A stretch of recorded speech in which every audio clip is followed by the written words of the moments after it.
Hi Ho Silver. I'm Rebecca Lieb, I'm Jason Horton. and this is Ghost Town.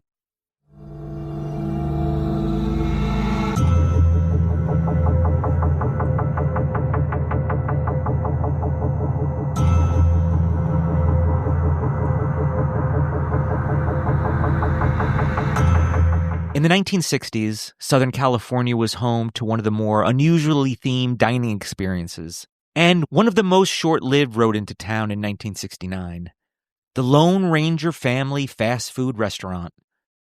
Riding the popularity of the beloved masked hero from the TV show The Lone Ranger, which aired on ABC from 1949 to 1957, which is actually a pretty long time from 1957 to 1969, so they Yeah. were really banking on.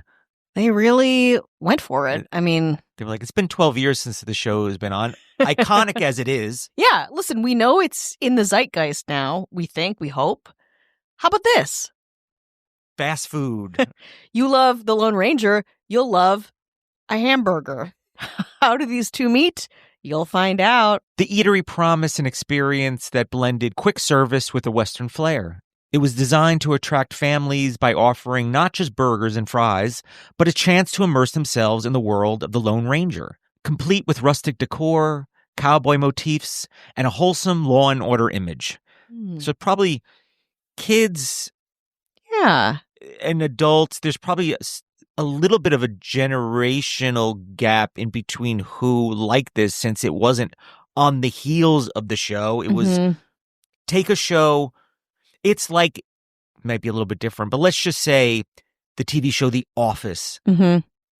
had a themed restaurant now. Probably would do really well because that show is very, very iconic. But I'm just Yeah. trying to think of a popular show that was popular 12, 13 years ago. Yeah, well, it's also a very The Office is a great parallel, but The Office is not really a niche. This show is True, yeah. is fairly True, niche, I would say. It's kind of Western. It's kind of, and I haven't seen an episode in many years, but it is kind of, yeah, like kind of simple, kind of romantic, Parks maybe, and Recreation, maybe. yeah, I'm just trying to think of shows from like or that something. were Yeah, 10, 12 years ago. exactly. Again, it does lend itself to a theme for sure, Yeah. but you need those like really outspoken, committed fans to be able to pull this off, like you would with The Office. And hopefully it being syndicated keeps Mhm. it in people's minds Mhm. enough to keep a brand new fast food restaurant afloat. Yeah, there's a lot of places you can get French fries in the world. You know, like what the big fans. How many are they? Like, where are they going? Where do they live? Are they going to go to this restaurant? Well, we're going to hope they're all in Southern California. Pretty much Los Angeles, we're going to hope for. Pretty much. Staff often dressed in Western-style uniforms, and the walls were adorned with memorabilia, celebrating the adventures of the Lone Ranger and his trusty companion, Tonto. The menu was simple and family-friendly, focusing on the staples of fast food. There were playful nods to the show, like the item names, and for children, the restaurant offered small souvenirs or themed packaging to make the meal feel like part of the adventure. Mm-hmm, mm-hmm.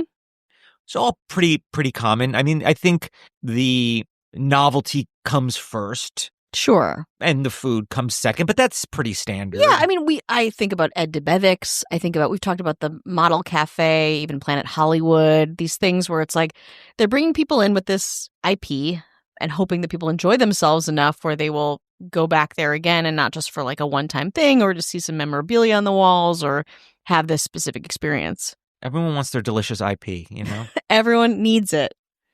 The menu consisted of hamburgers, fries, milkshakes, fried chicken, and themed items like the Sheriff's Steak Sandwich and convenient saddlebag takeout meals. Sounds good though, huh? A saddlebag takeout meal. It better be in some leathery And just filled to the branding better brim. be on. Yeah. Oh, absolutely. The restaurant debuted at Wilshire Boulevard and Stanford Street in Santa Monica. The grand opening, September 5th, 1969, and featured Clayton Moore, who played the Lone Ranger, clad in his Lone Ranger uniform, which I'm sure he was very excited to do. I'm guessing. I'm sure he didn't have that much going on. And even his famous horse Silver met crowds over the 3-day celebration. Additional locations followed, one near Crenshaw and Exposition, another in Torrance at Hawthorne Boulevard, and a spot in Huntington Beach at Beach Boulevard and Slater Avenue. There was also a Westwood location in the mix. So all Southern California, all Wow. right here. Honestly, I'm very impressed because that's a lot of chain restaurants that is as specific as that. What I was searching for was like, what is one of the most short-lived chain fast food restaurants? And this is the thing that popped up to me that was the most interesting because it all took place in Southern California, adjacent to obviously to Hollywood, which makes sense. But the kind of Southern Western theme, how would it have done in Texas or New Mexico? Yeah. I mean, it is a very Hollywood. I mean, I would obviously want to go there. It sounds fantastic, you know. It is. I mean, there's a lot of imagery, and there's still, you can find some photos. We'll post them on the Instagram. Despite initial rising sales, profits were down by nearly 30% by 1970. So immediately, I think people were like, McDonald's is doing great. Yeah. Jack in the Box is doing great. Burger King, there's probably Mel's Diner. I mean, there's actually a lot of. There's a lot going on. I don't think people know this about LA, but there are a ton of like burger, milkshake, and themed things, which makes sense. But it's also like to sustain that, you really need more than a saddlebag, a saddlebag to go bag. By mid-1971, losses around $2.7 million forced decision-makers to concede defeat. 4 of the 5 restaurants closed by late 1971, and the final one was gone by 1972. Okay. You know what? 69 to 72, I will say, not a bad run. Not a bad run. You know what all this reminds me of, though? And this is something that's like a little, of this time, is the Tesla Cafe, too. Yeah. It's like it's a theme thing. It's very specific. It's a diner, The theme and the food, very loosely connected.